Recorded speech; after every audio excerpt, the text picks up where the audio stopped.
Y mientras uno solo permanezca vivo, tú jamás podrás reclamar la victoria.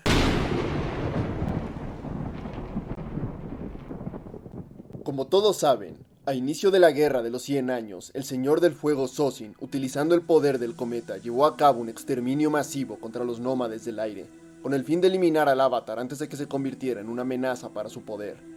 Esto llevó a los Maestros Aire al borde de la extinción, y gran parte de la ancestral cultura de los monjes se perdió para siempre. Para cuando Aang salió del hielo, se decía que los Maestros Aire estaban extintos. Sin embargo, lo cierto es que no todos murieron el día del cometa, sino que algunos lograron escapar a la masacre y vivieron durante los años de la guerra, antes del regreso del Avatar. En este video les contaré la historia de estos personajes y cómo es que lograron escapar a la ruina de su civilización. Sabemos que poco después de que Aang huyera del Templo Aire del Sur, la Nación del Fuego lanzó un ataque coordinado sobre todos los templos. Sin embargo, lo que deben saber es que algunos de estos lugares estaban ocultos y solo los nómades del aire conocían su ubicación exacta, pues en tiempos antiguos la sociedad del aire era bastante más hermética y tenía poca relación con las otras naciones. Aang mismo no creía que la Nación del Fuego hubiera alcanzado su hogar, puesto que la única forma de encontrarlo era desde el aire. Y esto nos lleva a la pregunta: ¿cómo hizo la Nación del Fuego para encontrar todos los templos y los caminos que llevan hasta ellos, con la suficiente precisión para atacarlos todos al mismo tiempo? Pues aquí es donde entra el primer personaje del que hablaremos. Se trata de un monje llamado Afiko. Afiko era un maestro aire del Templo del Sur, conocido por su gran destreza en el combate. Desde niño mostró un gran talento y no tardó en obtener sus tatuajes de maestro. Ya de adulto era respetado en el templo debido a sus grandes dotes marciales, ganándose un puesto entre los altos mandos del lugar, llegando a ejercer una gran influencia entre sus compañeros. Sin embargo, Afiko no compartía las creencias pacifistas y desapegadas de su gente. Él era un guerrero, y como tal ansiaba la gloria. Cuando se reveló que Aang era el Avatar, Afiko solicitó permiso al Consejo de Ancianos para enseñarle al joven Avatar técnicas de aire control, técnicas secretas que él mismo había desarrollado. Y como él era un maestro de gran reputación, los ancianos aceptaron. Pero he aquí que la historia daría un giro siniestro, pues antes de que pudiera enseñar al muchacho se le solicitó dar una demostración ante el consejo de sus técnicas especiales, y lo que los ancianos vieron los dejó horrorizados, pues dichas técnicas resultaron ser increíblemente violentas y siniestras. Afiko aniquiló a un grupo de bisontes y a varios lémures durante su exhibición, dejando un baño de sangre, al tiempo que demostraba cuán letal podía ser el aire control cuando se alejaba de los principios pacifistas de los nómades. Ante tal crueldad, los ancianos le revocaron el permiso para entrenar a Aang y prohibieron que enseñara estas oscuras técnicas a cualquier otro, y de hecho le habrían expulsado del templo, de no ser por su alta posición en la jerarquía. Sin embargo, Afiko tomó de mala manera esta prohibición, renegó de su cultura y de los ideales pacifistas. Sabía que una guerra era inminente y creía que debían dejar atrás la meditación y centrarse en formar guerreros, empezando por el Avatar.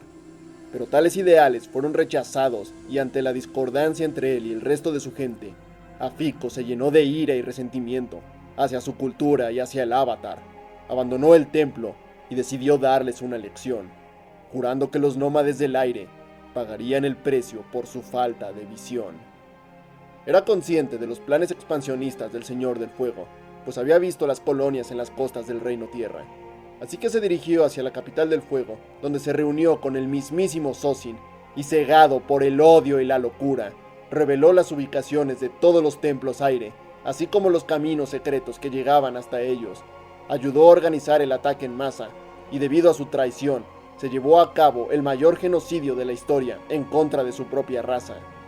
Aquellos que lo criaron, a los que alguna vez llamó hermanos, y quienes lo veían como un mentor, todos fueron aniquilados, y los que escaparon del ataque inicial fueron cazados como animales, forzados a ocultar su poder, a cubrir sus tatuajes y vivir en las sombras mientras eran sistemáticamente eliminados. Todo por culpa de la traición de un solo hombre.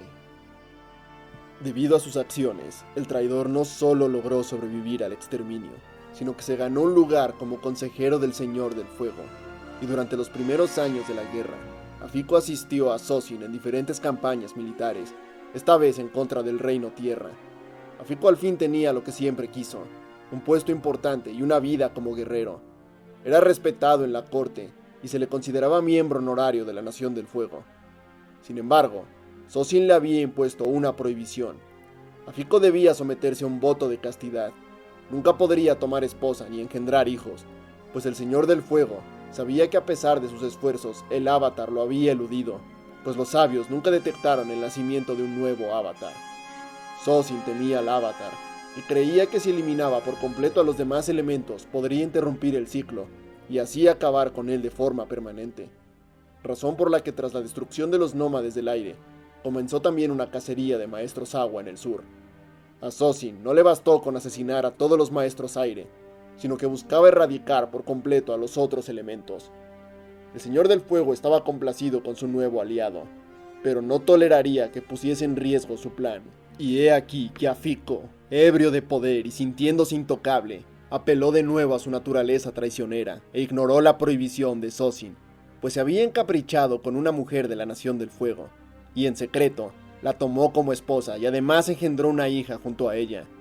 Pero esto fue un error, pues los espías del Señor del Fuego lo vigilaban de cerca, y Zosin, al enterarse, montó en cólera, lo declaró traidor a la Nación del Fuego y ordenó su captura.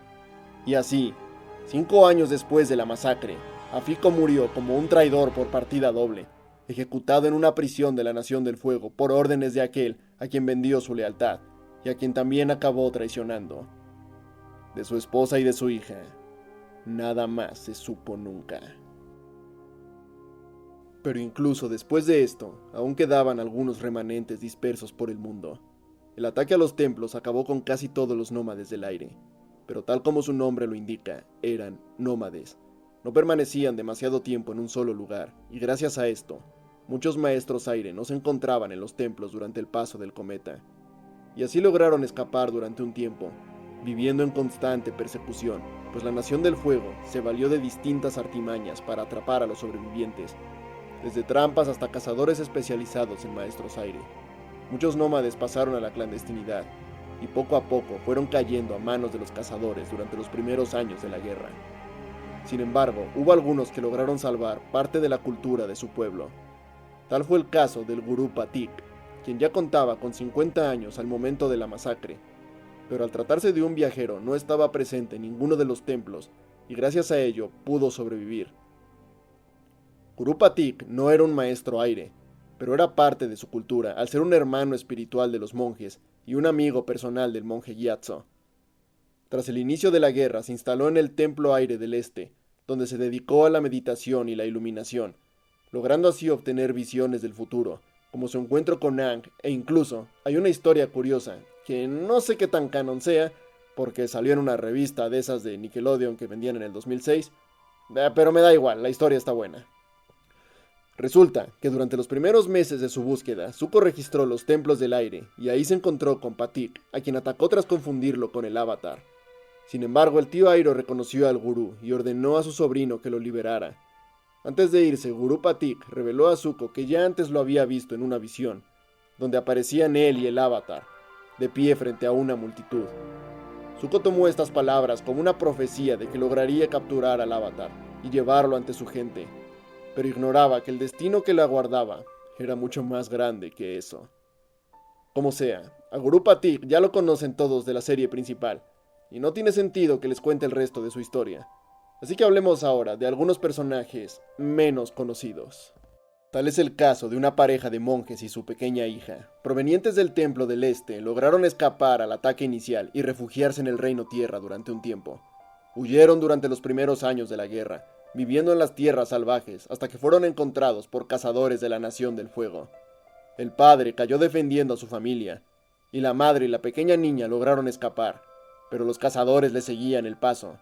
Y entonces, entendiendo que no lograrían evadirlos, la madre escondió a su hija en una cueva y se aseguró de que sus perseguidores le siguieran el rastro a ella, alejándolos de la niña tanto como pudo, hasta que finalmente fue alcanzada y eliminada. Sin embargo, el heroico sacrificio de sus padres le permitió a aquella pequeña niña escapar. El nombre de la pequeña era Malu. Era muy joven y ni siquiera había recibido sus tatuajes de maestra, Sin embargo, tenía un don natural con el elemento, y una gran conexión hacia los espíritus. Durante los primeros 10 años de la guerra, Malu vivió en una montaña, aislada de toda civilización, y era tal su talento que a pesar de nunca haber tenido un maestro que le enseñara, logró dominar el aire control como una extensión de su cuerpo. Al valerse de este poder para sobrevivir en las tierras salvajes durante años, se convirtió en una maestra por derecho propio. Pero lo más impresionante es que debido a su comunión con la naturaleza, logró desarrollar una fuerte conexión con los espíritus, siendo capaz de verlos y hablar con ellos incluso en el mundo físico, así como la capacidad de crear una proyección astral de sí misma. A pesar de no interactuar con ninguna persona, Malu estaba al tanto de la guerra gracias a los espíritus con los que se comunicaba, y es así que después de haber pasado 10 años oculta, decidió bajar de su montaña para unirse a la batalla. Ella no formaría parte de ningún escuadrón guerrillero, sino que se dedicó a proteger a los pueblos cercanos a su montaña, atacando a los soldados que asolaban la región.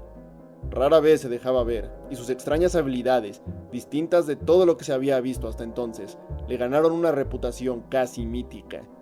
Los aldeanos decían que se trataba de un espíritu guardián, mientras que los soldados la tomaron por una bruja con poderes místicos. Así fue que Naru se ganó el apodo de la bruja fantasma de la montaña, una enigmática belleza que aparecía y desaparecía de la nada, que podía controlar el clima y a los espíritus, y por sí sola había frenado la expansión del fuego en aquella montaña, maldita para los invasores y sagrada para los pobladores. Pronto se ganó una reputación en quienes la veneraban y quienes la temían. Se convirtió en una leyenda que pasaba de boca en boca. Su fama llegó a tal punto que algunos comenzaron a deducir que se trataba de un maestro aire, y más peligroso aún, hubo quienes creyeron que podía ser el mismísimo Avatar, que finalmente había decidido dar la cara. Y a causa de esto, el precio por la cabeza de la bruja fantasma se disparó. Los cazadores la buscaban por toda la montaña, pero nunca lograron encontrarla, y los pobladores, que ahora la reverenciaban como un espíritu guardián, se levantaron en contra de las incursiones del fuego, inspirados por las hazañas de la misteriosa figura. Sin embargo, Malu no estuvo siempre en aquella tierra, pues en algún momento decidió regresar a su viejo hogar, internándose en el Templo Aire del Este con la esperanza de encontrar algún superviviente. Pero no encontró más que huesos y ruina, aunque aquel viaje no sería en vano, pues dio con un pequeño rebaño de bisontes voladores que no habían sido encontrados por los invasores, y temiendo que la Nación del Fuego volviera a terminar el trabajo, dirigió a los bisontes a un valle oculto entre las montañas, donde estuvieron a salvo y se reprodujeron en secreto, salvando así a la especie de la extinción. Tras esto, regresó a la montaña donde pasó muchos años, y la bruja fantasma se convirtió en leyenda, tan impresionante y misteriosa a la vez, que muchos incluso dudaban de su existencia, adjudicando la historia a un cuento para asustar a los soldados, quienes ahora temían a la montaña como un auténtico lugar embrujado, pues mientras más se contaba la historia, más se deformaba, y más difícil era saber qué era verdad y qué era mentira. Así pasaron los años sin que nadie supiera nunca la identidad de la bruja, si bien algunos dicen que al final vivía oculta entre los ciudadanos como un guardián silencioso, y otros aseguran que construyó una casa sobre la montaña, y durante muchos años, incluso después de la guerra, los aldeanos rindieron homenaje al misterioso espíritu que los protegía a ellos y a sus tierras. Y así fue que Malu desapareció, sin llegar a ser atrapada y sin que se supiera qué fue de ella en realidad. Como un símbolo de lucha, la bruja fantasma fue por mucho tiempo el último rastro de los maestros aire, hasta muchos años después, cuando luego de una larga ausencia apareció una nueva leyenda, el último maestro del aire. Y hasta aquí el video de esta semana. Espero que les haya gustado. Cabe decir antes de acabar que existe muchísimo material extra en el mundo de Avatar y yo no me he leído todo. Así que es posible que aparte de los personajes que hoy les conté, existan muchos otros supervivientes. Así que si alguien sabe de alguno, por favor déjenlo en los comentarios. También espero que hayan notado que cambié mi micrófono, por lo que en teoría deberían escucharme mejor. Y si no es el caso, pues significa que o bien me han timado o bien yo no sé calibrar esta cosa. En cualquier caso, por favor háganmelo saber en los comentarios. Déjenme sus opiniones sobre este video, así como sugerencias para nuevos videos. Recuerden que pueden seguirme en Twitter, en @lazonafantasma3. No se olviden de dejar su like y de compartir este video con quienes crean que les puede interesar. así como suscribirse si es que aún no lo han hecho. Eso de verdad que me ayudaría muchísimo a despegar en la plataforma. Un saludo a todos y nos vemos en la próxima.